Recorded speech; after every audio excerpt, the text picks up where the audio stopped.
20 tahun, saya seorang sound designer dan kadang juga merangkap sebagai music director untuk kebutuhan scoring film. Saya juga sering berperan sebagai musik producer dan hal-hal yang berkenaan dengan penataan suara, itulah saya.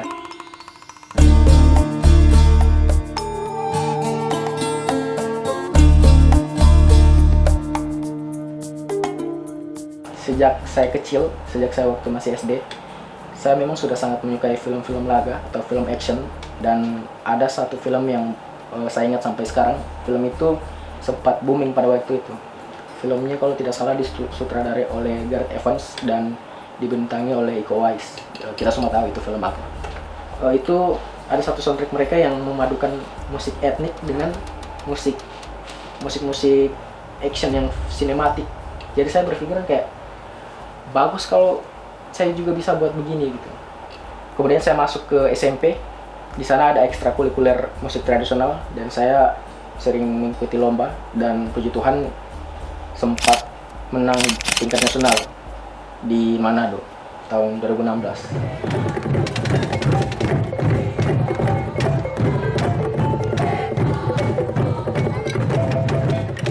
Dan selepas dari itu saya masuk ke jenjang SMK dan masih terus melibatkan diri saya aktif dalam kegiatan berkesenian sama teman-teman di Sanggar.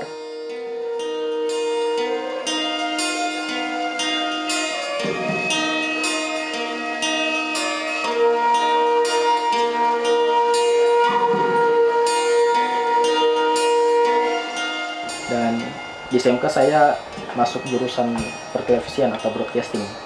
Nah, disitulah mulai awal saya makin kenal dengan yang namanya sound designer atau penataan suara. Selama saya SMK juga saya sudah pernah menangani beberapa film-film pendek atau film-film tugas lah. 3 tahun berselang, akhirnya saya lulus dari jurusan broadcasting di SMK.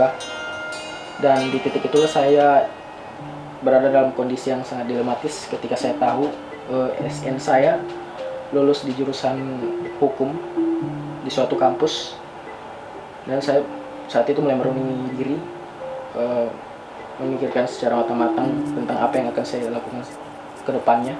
Dan setelah itu saya akhirnya memutuskan untuk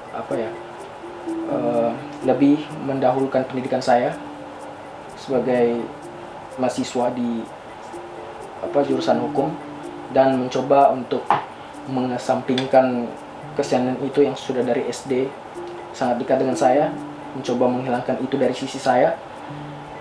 Pada saat itu tahun 2019 saya sudah membulatkan tekad untuk lebih memfokuskan atau lebih menyibukkan diri saya selayaknya anak kuliah pada umumnya, ya sibuk di perkuliahan, kampus. Namun pada saat itu pandemi COVID-19 melanda Indonesia dan semua sekolah termasuk kampus diliburkan. Saudara, dampak mewabahnya virus corona kini juga telah dirasakan oleh dunia pendidikan. Organisasi Pendidikan, Keilmuan, dan Kebudayaan Perserikatan Bangsa-Bangsa UNESCO menyebut hampir 300 juta siswa di seluruh dunia terganggu kegiatan sekolahnya dan terancam hak-hak pendidikan mereka. Kacau, mulai buyar tentang apa yang akan saya lakukan setelah semua apa yang saya coba tekadkan, yang sudah saya putuskan itu hancur. Karena makin kesini saya melihat proses pembelajaran secara daring itu semakin tidak efektif. Dan saat itu saya mulai berpikir kalau saya tidak mencoba mengambil sikap, maka makin banyak waktu saya yang terbuang sia-sia pada saat pandemi ini. Dan pada akhirnya saya mulai memberanikan diri untuk kembali terlibat ke hal yang dulu coba saya hilangkan dari sisi diri saya. Saya menemukan teman-teman baru. Ada sebuah rumah produksi yang menerima saya untuk berperan sebagai sound designer di rumah produksi mereka. Dan disitulah puji Tuhan saya banyak mendapatkan hal baru, banyak mendapatkan pelajaran baru. Dari situ saya mulai menyimpulkan kalau pada dasarnya memang saya tidak mampu. Saya secara pribadi tidak mampu memilih antara dua hal ini.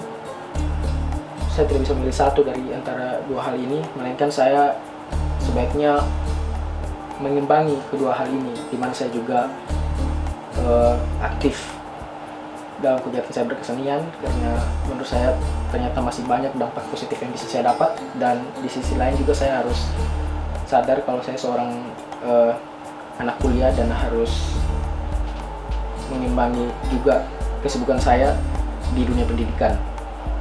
Dan setelah itu saya mulai sadar dan sepakat dengan diri saya sendiri bahwa seni ini telah memulihkan saya dari masa keterpurukan saya, dan mulai beranggapan bahwa ketika seni ini sudah mampu memulihkan saya secara pribadi, maka ia mampu memulihkan sesuatu dengan skala yang lebih besar.